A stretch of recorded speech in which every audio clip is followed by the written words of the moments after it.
Alright, what's going on? Today we're going to talk about La Cérémonie, the 1995 film by Claude Chabrol. It's a French film that I really think is so complex and just so well made that it deserves a video and it deserves more people to know about it. I want to analyze not only some of the themes, but some of the characters and just the overall film itself. This movie really stands out in different ways because on your first viewing, you may think it's much simpler than it is. And you'll just know that there was a feeling that the movie had more to offer than what you thought you just saw on screen.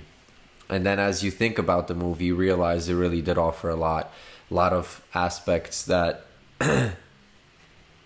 aren't easy to show in the way that Claude shows it. From the beginning of the film, we are intrigued by Sophie. There is a sense of mystery and eccentricity that she gives off. This is that same feeling that lingers with us and keeps us watching throughout the whole movie to get to the finale. From the beginning, as Sophie sits down with Miss Lelièvre, she almost dismisses her. She doesn't want to go into any details of the offering. She just wants to let her know that she's not afraid of work. She's willing to do whatever it takes. She's ready to go. She has her references ready and to make sure that she gets paid either equivalent or more of what she got paid from her prior employer. Sophie is not a complete rebel to begin with, but you can also see that she's not complying with every little detail and doesn't do exactly as she's told step by step. When initially dropped off for the driving lessons, she doesn't even go into the building. She just goes to the store nearby.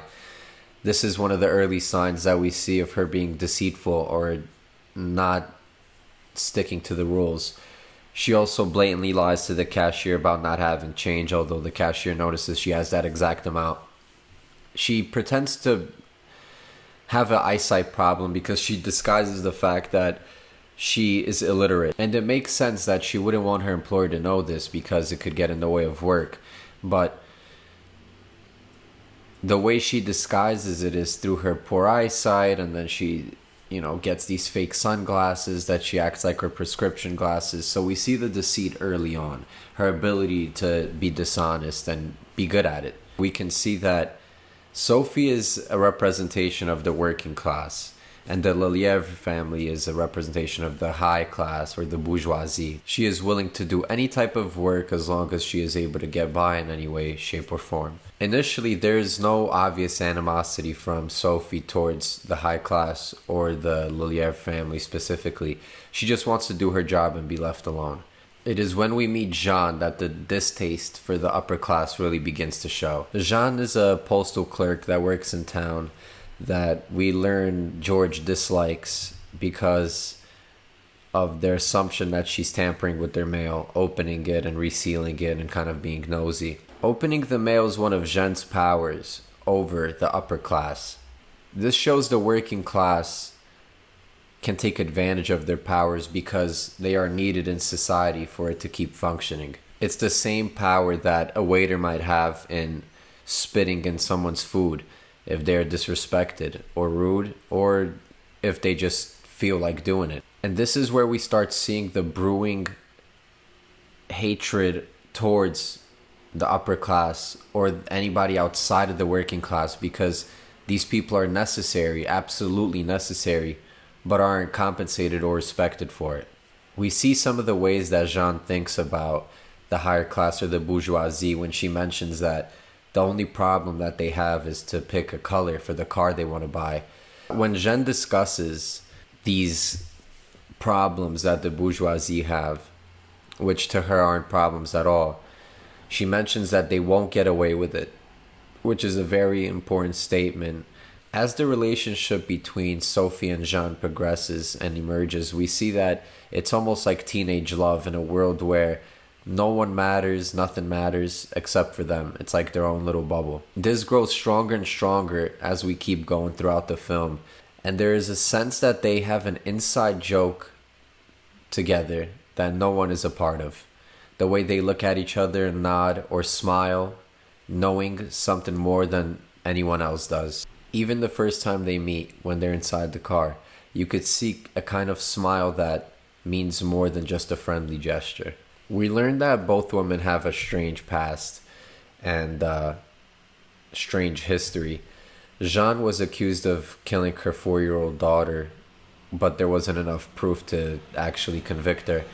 And Sophie with setting a fire that ultimately led to the death of her father. Both women seem to really understand each other's problems when it comes to this past, and they never really ask for more clarification or any details. It's just an acknowledgement between the two without having to say anything. Jeanne's past and whatever happened to her daughter, which we really don't know in detail, seems to be one of the real motivators of her distaste for the bourgeoisie. You can see in this specific case that the hatred towards them is like a reflection to make herself feel better about what she did with her child, or maybe the fact that she wasn't able to take care of her and had to ultimately kill her, if that's the truth. I think it is easy to assume that both women were guilty of what they were accused of.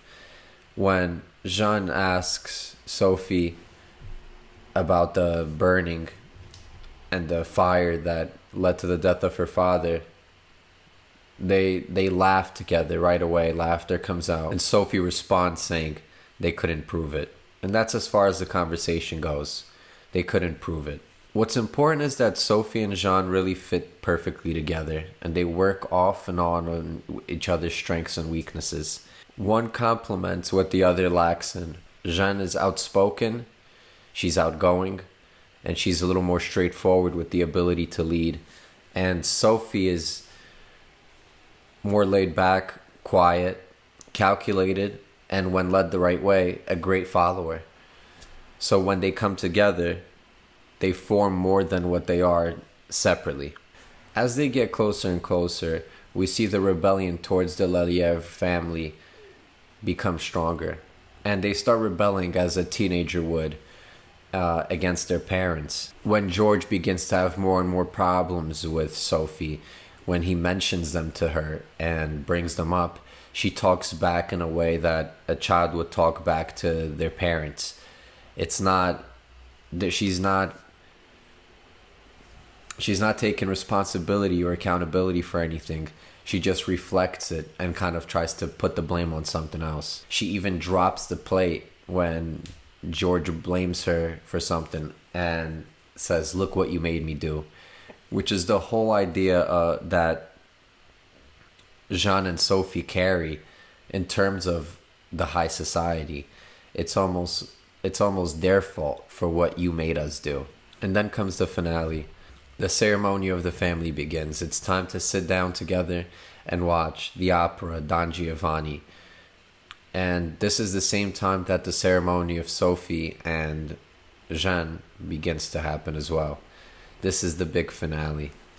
Now, the opera Don Giovanni really relates to the film in general because it's classified as a drama giocoso, which is a literal meaning of a drama with jokes, which is how this movie can be seen. It's like a very serious and dark drama with an inside joke from Sophie and Jeanne about what's to come. And as the audience can kind of imply what they think will happen, they know it well ahead of time. Don Giovanni follows similar themes and ideas that this movie does, and it has this concept of revenge against the master, which is practically what Jeanne and Sophie are doing. Before we really get our climax of the film, we see that Jeanne and Sophie are standing on the staircase above, looking at the whole family down below, and you could tell by the shot that it's like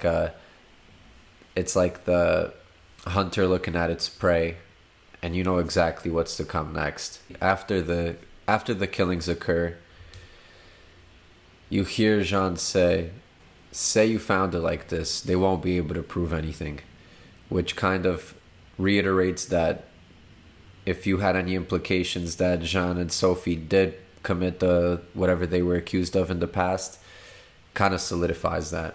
But yeah, La Ceremonie is a very, very good movie with complex themes and ideas that are very well displayed, and it's a classic in my eyes. Claude Chabrol's potentially one of the best French filmmakers of all time. So if you haven't seen the movie, please do. And if you saw it already, I really hope you enjoyed this breakdown, and I hope it encourages you to watch it again.